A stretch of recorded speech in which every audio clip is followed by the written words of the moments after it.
squad. How difficult was it in the end to name the squad with all the couple of injuries and other options that you had available in terms of more numbers?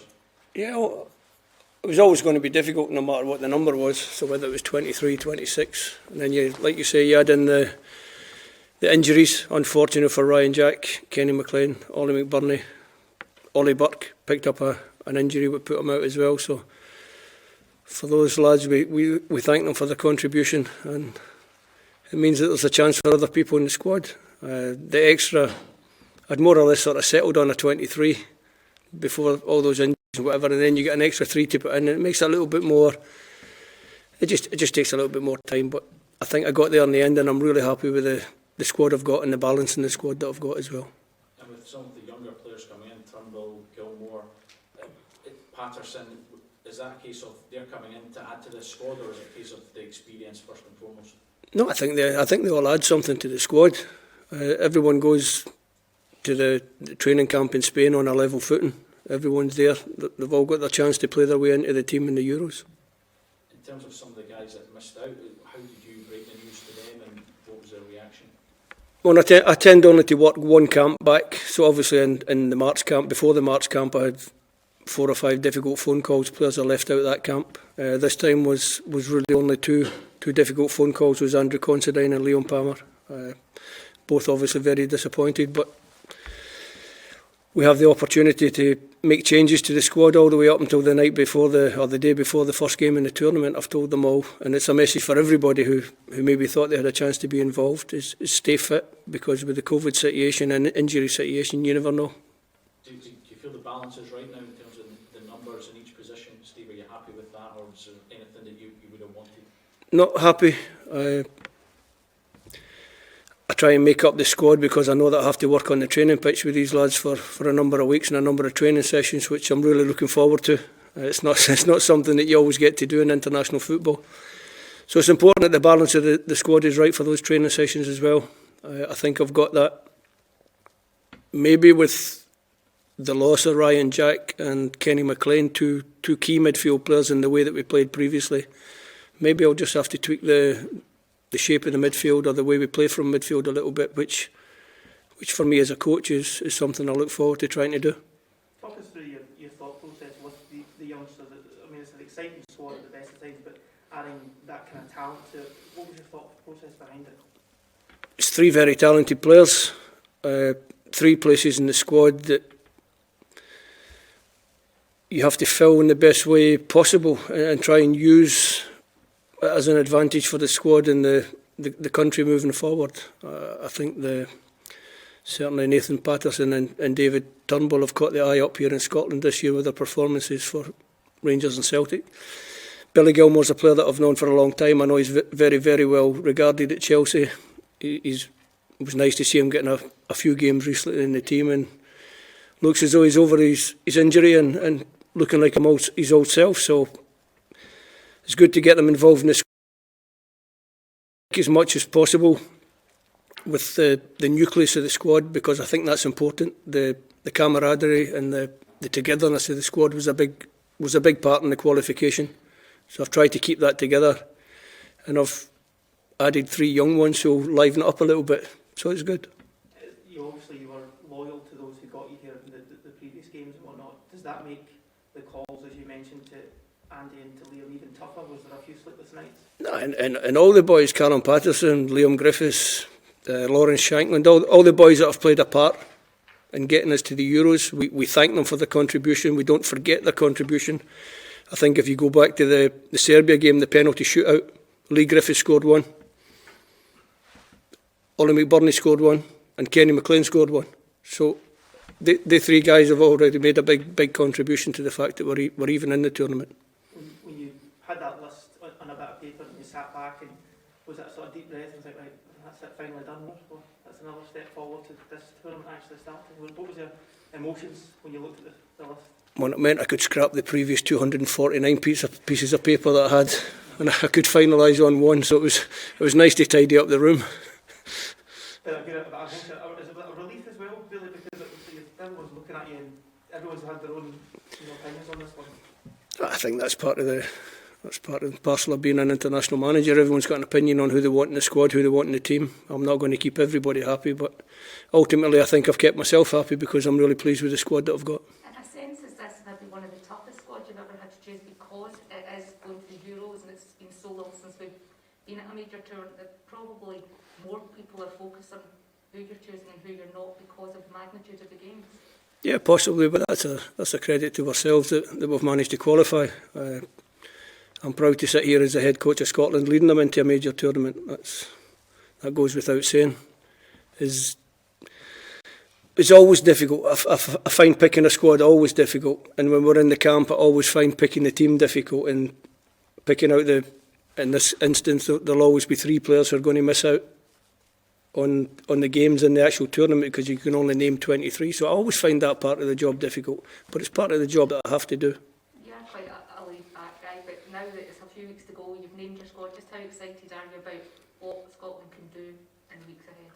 Yeah, you know me, I'm not the type of guy that's going to be jumping up and down and shouting about things, but yeah, I'm really looking forward to it. It's been a long 6 or 7 weeks since we played the matches in March, the World Cup qualifiers, which I thought were some good performances. We look to build on that. We've got 2 friendly matches coming up where we can try 1 or two things that will hopefully help us in the tournament. But yeah, it's been a long wait since we qualified last November, so it'll be great when we finally get to kick off in the first game against the Czech Republic. Steve, you talk about possibly tweaking things, trying things in those 2 friendly games. With the 3 youngsters, and obviously you've got James Forrest coming back as well for the first time in a couple of months, do you think this gives you more options than other squads previously? No, I think I've always got options. I always try and pick the squad where I have good options. We obviously had a certain way of playing recently, and like I said before, I think losing Ryan Jack and Kenny McLean for the midfield positions will possibly mean that I have to change it a little bit. But that's something I'm looking forward to doing because I'm a coach. In terms of the 2 players involved with the European fixtures, Billy Gilmour, Scott McTominay, are they joining up after you initially fly to Spain? Yeah, the idea is that they'll join us later.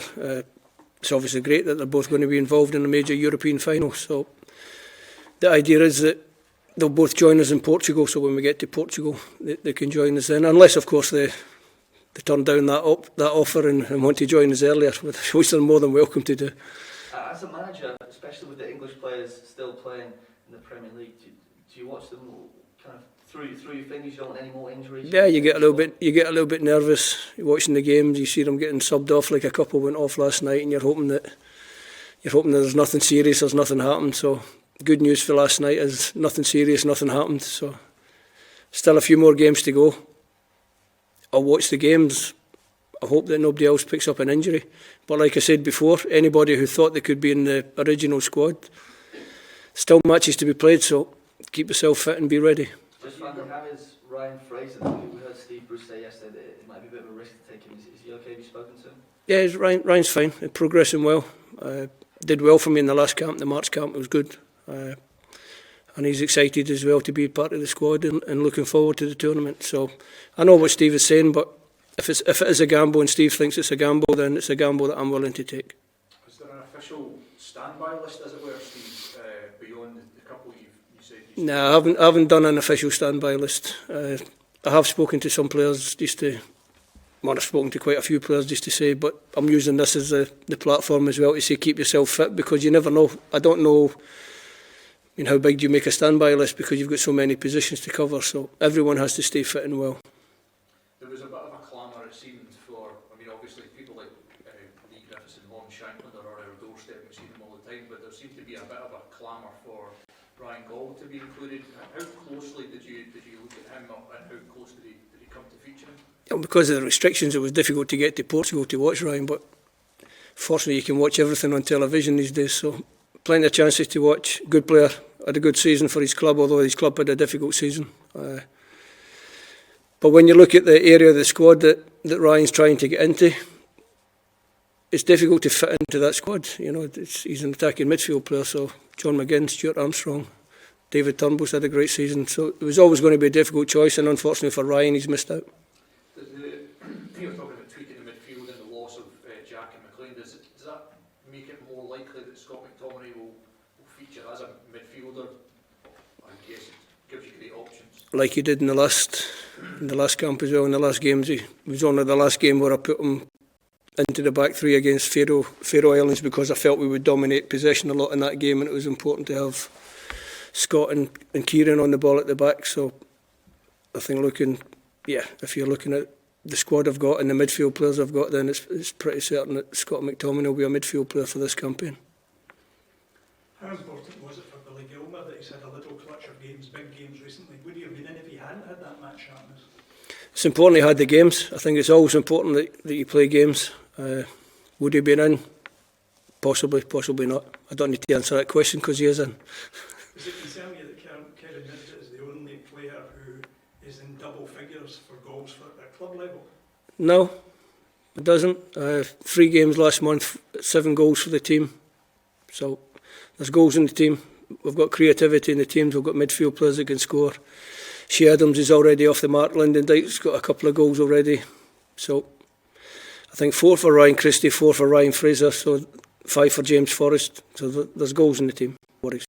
Given the background of COVID and 1 or 2 events off the field in the last couple of days, there's extra responsibility to deliver Scotland.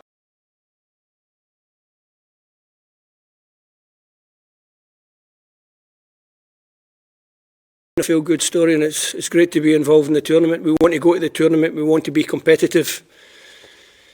I think when the boys won the match in Serbia on penalties, everyone got a great lift. It was a fantastic feeling. All the boys were heroes overnight. I think if we can get out the group stages in the tournament in the summer, they can become legends. So why not aim for that? You're going to have fans in as well, Steve. How big a boost will that be? The last time we spoke to you, I'm sure that. Yeah, it's great. Even just watching the games on television now and seeing and hearing a little crowd in, the atmosphere, the passion, and I don't know if you watched the Chelsea game last night, but the little kerfuffle at the end, with the fans back, it's part and parcel of the game. It'll be great to have the Tartan Army here, not in full numbers, but they'll be in enough numbers, and I'm sure they'll be loud enough. Okay, last couple. Steve, how important is it that we do there and not just to make up the numbers and try and get out the group? I think it's always important to try and be as competitive as you can be. I think we've shown, I've always said I feel the group is growing in stature. The more caps they get, the more international experience they get, the more confidence they get with the results against the bigger and better teams, if you like. So hopefully we can go there in the summer and cause a few problems to the other teams in the group. Steve, some players and some groups over the years have gone into big tournaments thinking they are making up the numbers. Do you feel that this particular group are going there to qualify?